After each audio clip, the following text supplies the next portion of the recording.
Assalamualaikum warahmatullahi wabarakatuh. Sebelumnya perkenalkan, nama saya Tegar Taki Biasar, NIM 2101550014 dari Prodi Sistem Informasi. Di sini saya akan menjelaskan tentang analisis nilai raport siswa kelas 10 jurusan multimedia terhadap minat pada pelajaran produktif di kelas 12 untuk menentukan kompetensi siswa dengan metode clustering algoritma Cummins. Studi kasus di SMK Negeri 4 Padang. Abstrak. Salah satu teknik yang bisa digunakan dalam data mining adalah clustering. Clustering adalah teknik utama yang digunakan untuk mengelompokkan data numerik dan gambar dalam aplikasi data mining dan pengolahan gambar. Data mining merupakan proses ekstraksi data menjadi informasi yang dapat membantu perusahaan dalam mendapatkan pola dari data yang tersimpan di dalam basis data. Data yang dulunya dianggap tidak berguna bisa dimanfaatkan untuk pengambilan keputusan baik untuk kepentingan bisnis maupun pendidikan.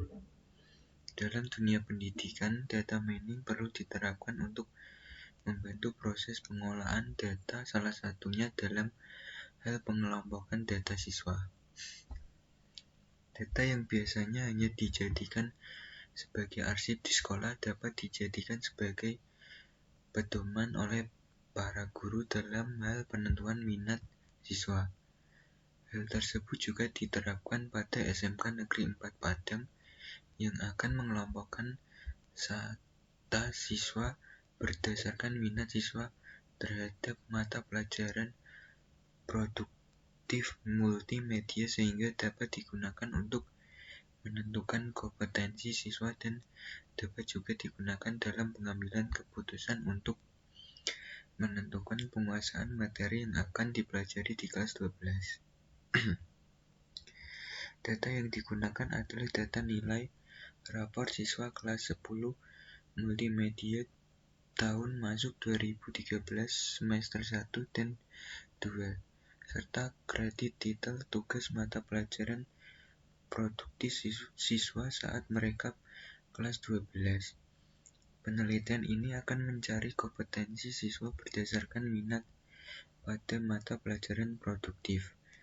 Metode yang digunakan untuk mengekstraksi data tersebut adalah metode clustering dengan menggunakan algoritma Cummins.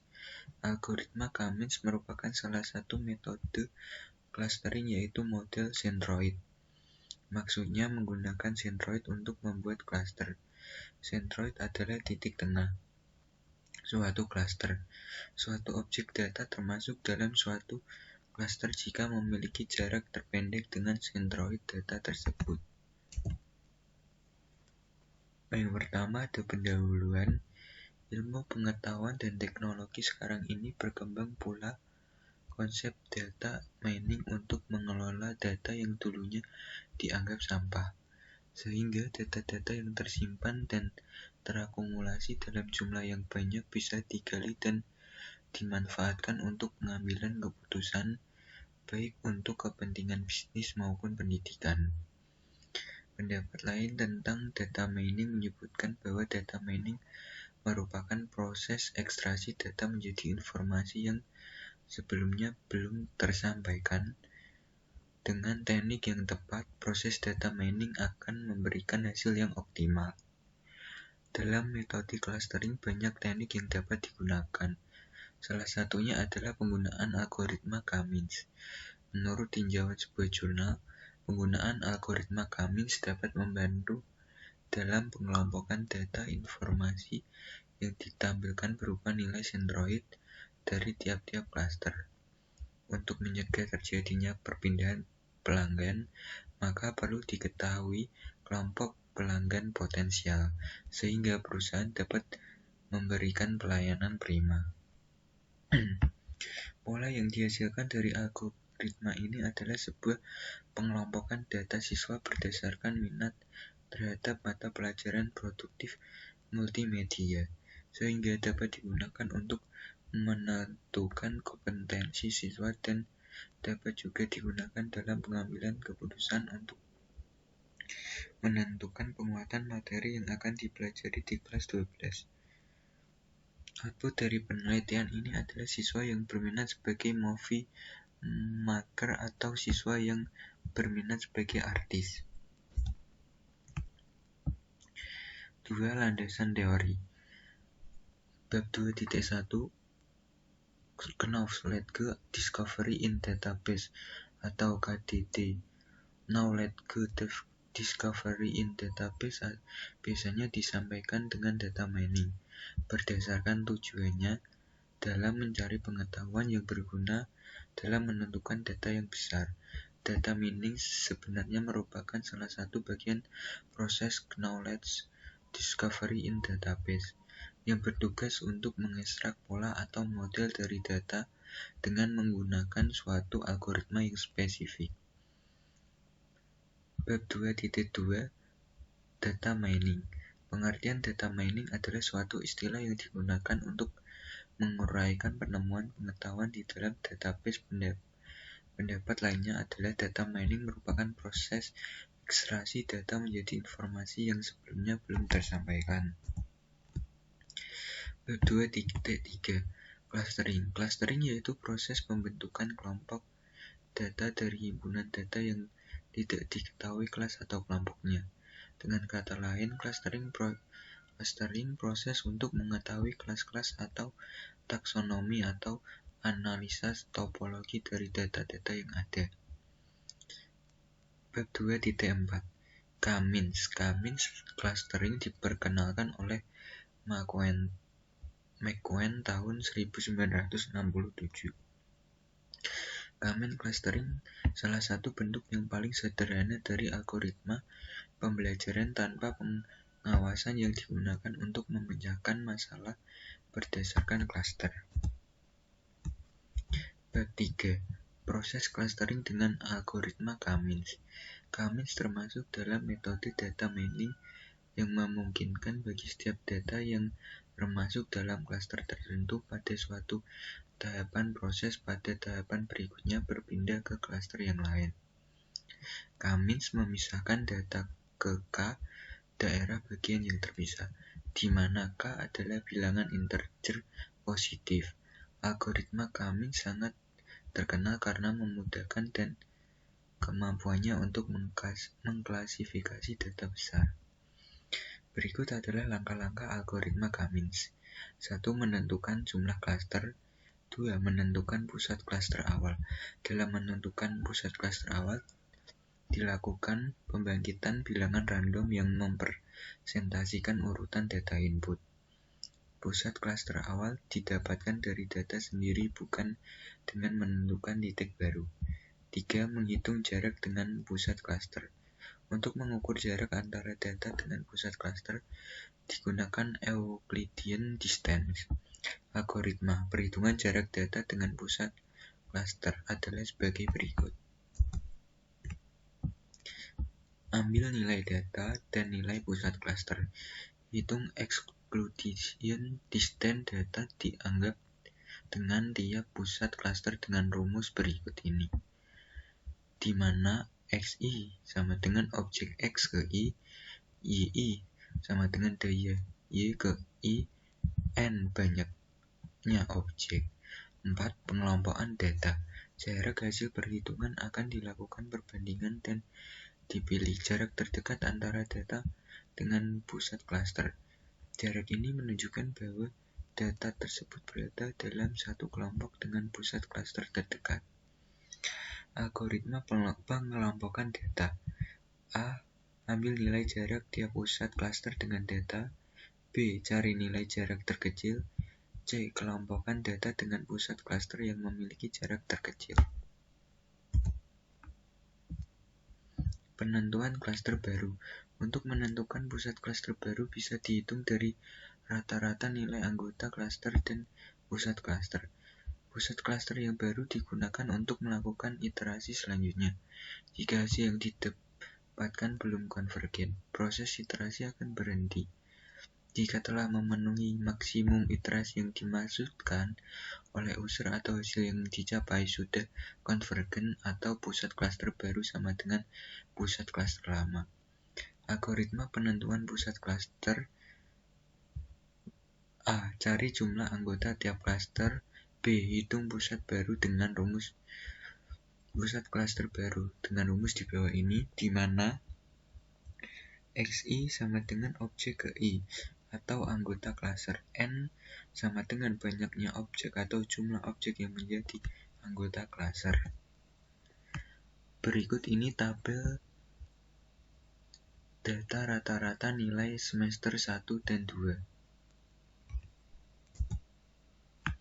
Tabel 2 di atas merupakan tabel rata-rata nilai rapor siswa kelas 10 multimedia di SMK Negeri 4 Padang di tahun masuk 2013. Data inilah yang akan dianalisa menggunakan algoritma Cummings. Percobaan dilakukan dengan parameter berikut. Jumlah klasternya ada 2, jumlah datanya ada 28, dan jumlah atribut ada 17. Nama atribut agama X sama 1, PPKN X2, bahasa Indonesia atau X3, matematika atau X4, sejarah atau X5, bahasa Inggris atau X6, seni budaya atau X7, PJOK atau X8, PKW atau X9, fisika atau X10, pemrograman dasar X11, sistem komputer atau X12, simulasi digital X13, perakitan komputer X14, sistem operasi X15, jaringan dasar X16, dan pemrograman web X17. Proses clustering menggunakan algoritma Cummings sebagai berikut. 1. Menentukan jumlah klaster.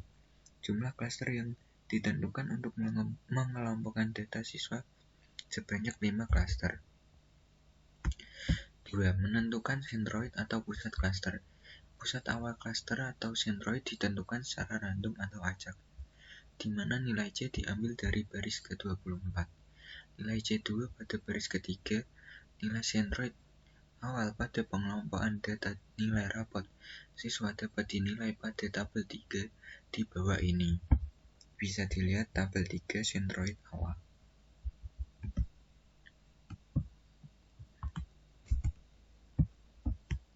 Menghitung jarak dari sentroid. Menghitung jarak antara titik sentroid dengan titik tiap objek dengan menggunakan Euclidean distance. Perhitungan Euclidean dilakukan dari data 1 sampai data 28. 4. Pengelompokan data. Pengelompok data dialokasikan dalam sentroid yang paling terdekat untuk mengalokasikan kembali data ke dalam masing-masing klaster berdasarkan pada perbandingan jarak antara data dengan sentroid klaster yang ada.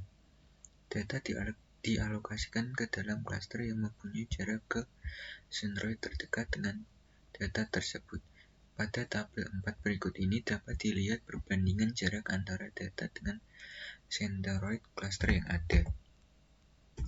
Berikut ini adalah tabel 4 hasil pengelompokan data iterasi 0. Bisa dilihat berikut ini.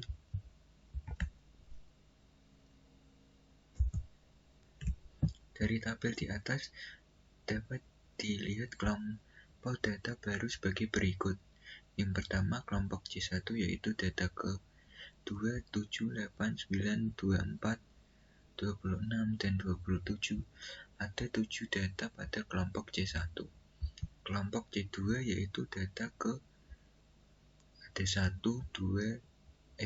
3, 4, 5, 6, 10, 11, 12, 13, 14, 15, 16, 17, 18, 19, 20, 21, 22, 23, 25, 28. Ada 21 data pada kelompok C2. 5. Penentuan pusat klaster baru. Tentukan posisi sentroid baru dengan cara menghitung nilai rata-rata dari data-data yang ada pada sentroid yang sama pada klaster baru. Berikut rumusnya, di mana X, I sama dengan objek GI atau anggota klaster N, banyaknya objek atau jumlah objek yang menjadi anggota klaster. 6. Menghitung jarak dengan pusat klaster yang baru. Iterasi 1 sampel data ke-1, data ke-3, data ke-10, data ke-12, dan data ke-24. Tabel 5 yaitu hasil pengelompokan data iterasi pertama. Bisa dilihat dari tabel berikut ini.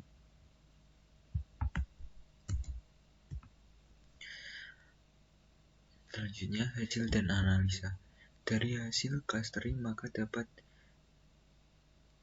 dikelompokkan dua kelompok siswa, yaitu siswa yang pertama klaster 1 atau C1 berjumlah 7 orang siswa, yaitu siswa yang berkompetensi sebagai artis. 2. Klaster 2 atau C2 berjumlah 21 siswa, yaitu siswa yang memiliki kompetensi sebagai movie makers.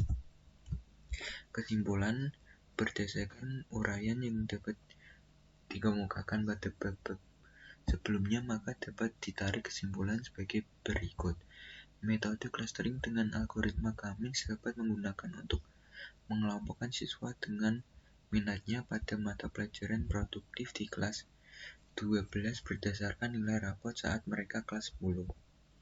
2. Aplikasi clustering yang digunakan yaitu Tanagara dapat digunakan untuk membantu sekolah dalam mengelompokkan siswa berdasarkan minatnya, yaitu sebagai artis atau sebagai movie makers. Cukup sekian yang bisa saya sampaikan. Mohon maaf apabila ada salah kata dan kekurangan.